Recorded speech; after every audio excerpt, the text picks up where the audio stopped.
Ladies and gentleman, Shivam associate ಕಂಪನಿಯಿಂದ ಜನರಿಗೆ ಅಧಿಕ ಲಾಭಾಂಶ ನೀಡೋದಾಗಿ ಹೇಳಿ ಪಂಗನಾಮ ಹಾಕಿದ್ದ ಪ್ರಕರಣ ಈಗ ರೋಚಕ ತಿರುವನ್ನ ಪಡೆದುಕೊಂಡಿದೆ. ಈ ಪ್ರಕರಣದ ಕಿಂಗ್ ಪಿನ್ ಆಗಿದ್ದಂತಹ ಶಿವಂ ಅಸೋಸಿಯೇಟ್ ಮಾಲೀಕ ಶಿವಾನಂದ ನೀಲಣ್ಣನವರ್ ಸಿಐಡಿ ಬಲೆಗೆ ಬಿದ್ದಿದ್ದಾರೆ. ಸಿಐಡಿ ತನಿಖೆ ವೇಳೆ ಅಚ್ಚರಿಯ ಮಾಹಿತಿ ಬಹಿರಂಗಗೊಂಡಿದೆ. ಪ್ರಕರಣದಲ್ಲಿ ನಟ ನಟಿಯರ ಹೆಸರು ತಳುಕು ಹಾಕೊಂಡಿದೆ.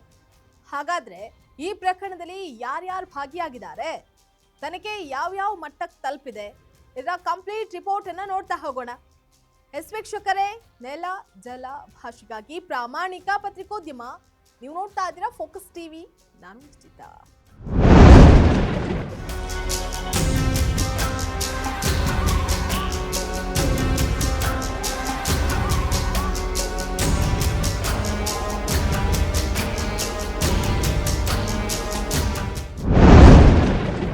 ಇಡೀ ರಾಜ್ಯವನ್ನೇ ಬೆಚ್ಚಿ ಬೀಳಿಸಿದಂತಹ ಬರೋಬ್ಬರಿ 4,500 ಕೋಟಿ ರೂಪಾಯಿ ವಂಚನೆ ಪ್ರಕರಣಕ್ಕೆ ಸಂಬಂಧಪಟ್ಟಂತೆ ಬೆಳಗಾವಿಯ ಶಿವಂ ಅಸೋಸಿಯೇಟ್ ಸಂಸ್ಥೆಯ ಮಾಲೀಕ ಶಿವಾನಂದ್ ನೀಲಣ್ಣನವರನ್ನ ಈಗಾಗಲೇ ಸಿಐಡಿ ಪೊಲೀಸರು ಬಂಧನಕ್ಕೆ ಒಳಪಡಿಸಿದ್ದು, ತನಿಖೆಯಲ್ಲಿ ಶಿವಾನಂದ್ ವಂಚನೆ ಮಾಡಿರುವುದು ಸಾಬೀತಾಗಿದೆ.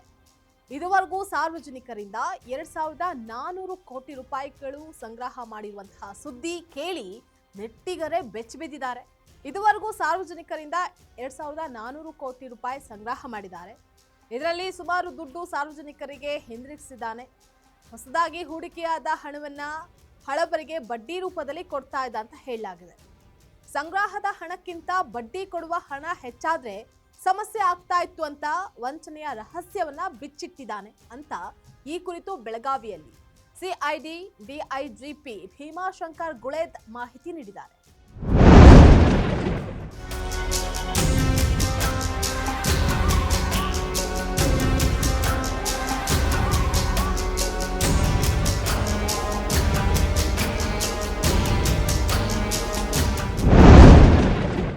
ಜಿಲ್ಲಾಡಳಿತ ಮತ್ತು ಪೊಲೀಸ್ ಇಲಾಖೆಯಿಂದ ದಾಳಿ ನಡೆದಿದ್ದು, ಇದೀಗ ಪ್ರಕರಣ ಸಿಐಡಿಗೆ ಹಸ್ತಾಂತರ ಆಗಿತ್ತು.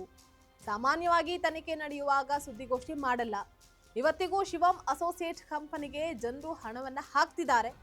ಎಫ್ಐಆರ್ ಆದ ಬಳಿಕ ಇದುವರೆಗೂ 5 ಕೋಟಿ ಮತ್ತೆ ಹೂಡಿಕೆ ಆಗಿದ್ದು, ಇನ್ನು ವಿಪರ್ಯಾಸ ಅಂದ್ರೆ ಶಿವಂ ಅಸೋಸಿಯೇಟ್ ಕಂಪನಿಯಿಂದ ಸಾವಿರಾರು ಕೋಟಿ ರೂಪಾಯಿ ವಂಚನೆ ಪ್ರಕರಣಕ್ಕೆ ಸಂಬಂಧಪಟ್ಟಂತೆ ಬೆಳಗಾವಿಯಲ್ಲಿ ಸಿಐಡಿ ಡಿಐಜಿ ಡಾಕ್ಟರ್ ಭೀಮಾಶಂಕರ್ ಗುಳೇದ್ ಮಹತ್ವದ ಸುದ್ದಿಗೋಷ್ಠಿ ನಡೆಸಿ ಕೆಲವು ಮಾಹಿತಿಯನ್ನ ಮಾಧ್ಯಮಗಳೊಟ್ಟಿಗೆ ಹಂಚಿಕೊಂಡು ಸಾರ್ವಜನಿಕರಲ್ಲಿ ಅರಿವು ಮೂಡಿಸೋದಕ್ಕೆ ಸುದ್ದಿಗೋಷ್ಠಿನ ಮಾಡ್ತಾ ಇದ್ದೀವಿ ಅಂತ ಹೇಳಿದ್ದಾರೆ. ಶಿವಂ ಅಸೋಸಿಯೇಟ್ನ ಮಾಲೀಕ ಶಿವಾನಂದ್ 540 ಕೋಟಿ ರೂಪಾಯಿಯನ್ನ ಸ್ಟಾಕ್ ಮಾರ್ಕೆಟ್ನಲ್ಲಿ ಹಾಕಿದ್ದು, ಈ ಪೈಕಿ ಸ್ಟಾಕ್ ಮಾರ್ಕೆಟ್ನಲ್ಲಿ 170 ಕೋಟಿ ರೂಪಾಯಿ ಕಳೆದುಕೊಂಡಿದ್ದಾನೆ. ಇದುವರೆಗಿನ ತನಿಖೆಯಲ್ಲಿ 660 ಕೋಟಿ ರೂಪಾಯಿ ಶಾರ್ಟೇಜ್ ಕಂಡು ಬಂದಿದ್ದು, 330 ಕೋಟಿ ರೂಪಾಯಿ ರಿಕವರಿ ಆಗುತ್ತೆ ಅಂತ ಮಾಹಿತಿ ನೀಡಿದ್ದಾನೆ. ಶಿವಾನಂದ್ 40,700 ಜನರಿಂದ ಹೂಡಿಕೆ ಮಾಡಿಸ್ಕೊಂಡಿದ್ದು, ಈತನೊಟ್ಟಿಗೆ ಇನ್ನೊಬ್ಬ ಪಾಲುದಾರ ಸಹ ಇದ್ದಾನೆ. ಕಂಪನಿಯಿಂದ ಅಕ್ರಮವಾಗಿ ನೀಲಣ್ಣನವರ್ 55 ಕೋಟಿ ರೂಪಾಯಿ ಹಾಕ್ಕೊಂಡಿದ್ದಾನೆ. ಈಗಾಗಲೇ 5 ಐಷಾರಾಮಿ ಕಾರು ಜಪ್ತಿ ಮಾಡಿದ್ದು, ಪೊಲೀಸರು ಹೆಚ್ಚಿನ ಮಾಹಿತಿಯನ್ನು ಕಲೆ ಹಾಕ್ತಾ ಇದ್ದಾರೆ. ಇಲ್ಲಿ ಒಂದು ದಾಳಿಯನ್ನು ನಡೆಸಿ ತದನಂತರ ಒಂದು ಪ್ರಕರಣವನ್ನು ದಾಖಲಿಸಿಕೊಂಡು ಅದನ್ನು ನಂತರ ಸಿಐಡಿಗೆ ಟ್ರಾನ್ಸ್ಫರ್ ಮಾಡಿದ್ರು. ಸಾಮಾನ್ಯವಾಗಿ ನಾವು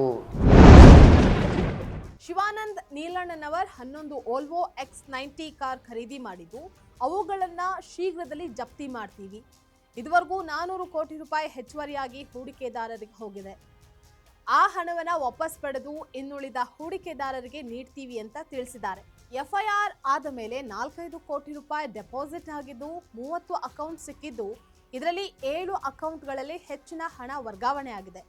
30,200 ಪೇಜ್ ಒಂದೇ ಅಕೌಂಟ್ನಲ್ಲಿ ಆಗಿದ್ದು ತನಿಖೆ ನಡೀತಾ ಇದೆ. ಇನ್ನು ಸಿನಿಮಾ ಸ್ಟಾರ್ಸ್ಗಳಿಗೆ ಶಿವಂ ಅಸೋಸಿಯೇಟ್ನಿಂದ ಹಣ ಹೋಗಿದ್ರೆ ಅವರಿಗೆ ನೋಟಿಸ್ ಅನ್ನ ಜಾರಿಗೊಳಿಸಿ ವಿಚಾರಣೆಗೆ ಕರೀತೀವಿ ಅಂತ ಕೂಡ ತಿಳಿಸಿದ್ದಾರೆ. ತನಿಖೆಯಲ್ಲಿರತಕ್ಕಂಥ ಪ್ರಕರಣದ ಬಗ್ಗೆ ನಾವು ಪ್ರೆಸ್ ಮೀಟ್ ಮಾಡಲ್ಲ, ಆದರೆ ಈ ಪ್ರಕರಣದಲ್ಲಿ ಮಾಡಲೇಬೇಕಾದಂಥ ಪರಿಸ್ಥಿತಿ ಬಂದಿದೆ. ಮುಖ್ಯವಾದ ಕಾರಣ ಏನಂತಂದರೆ, ಇವತ್ತಿಗೂ ಕೂಡ ಜನ ಅವರ ಶಿವಂ ಅಸೋಸಿಯೇಟ್ನ ಅಕೌಂಟ್ಗೆ ದುಡ್ಡು ಹಾಕ್ತಾ ಇದ್ದಾರೆ. ಒಟ್ಟಿನಲ್ಲಿ ಒಟ್ಟಿನಲ್ಲಿ ಪಕ್ಕದ ರಾಜ್ಯ ಮಹಾರಾಷ್ಟ್ರದಲ್ಲಿ ಅತಿ ಹೆಚ್ಚು ಹೂಡಿಕೆ ಮಾಡಲಾಗಿದ್ದು ಮಹಾರಾಷ್ಟ್ರದ ಪೊಲೀಸರ ಸಹಕಾರ ಪಡೆದು ತನಿಖೆಯನ್ನ ಕೈಗೊಳ್ಳಲಾಗುತ್ತೆ ಅಂತ ಪೊಲೀಸರು ಹೇಳಿದ್ದಾರೆ. ಹೆಚ್ಚು ಲಾಭದ ಆಸೆ ತೋರಿಸಿ ಸಾವಿರಾರು ಜನರನ್ನ ಬಲೆಗೆ ಬೀಳಿಸಿದಂತಹ ಶಿವಂ ಅಸೋಸಿಯೇಟ್ ವಂಚನೆ ಈಗ ದೊಡ್ಡ ಮಟ್ಟದ ಆರ್ಥಿಕ ಮೋಸ ಹೊರಬಂದಿದೆ.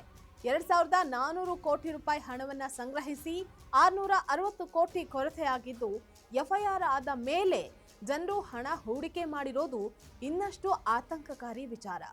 ಸಾರ್ವಜನಿಕರು ಎಚ್ಚರಿಕೆಯಿಂದ ಇರಬೇಕು ಅನ್ನುವಂಥದ್ದು ಈ ಪ್ರಕರಣದ ದೊಡ್ಡ ಸಂದೇಶವಾಗಿದೆ. ಇದಾಗಿತ್ತು ಈ ಕ್ಷಣದ ಕ್ರೈಮ್ ಅಪ್ಡೇಟ್. ನೆಲ ಜಲ ಭಾಷೆಗಾಗಿ ನೋಡ್ತಾ ಇರಿ ಫೋಕಸ್ ಟಿವಿ.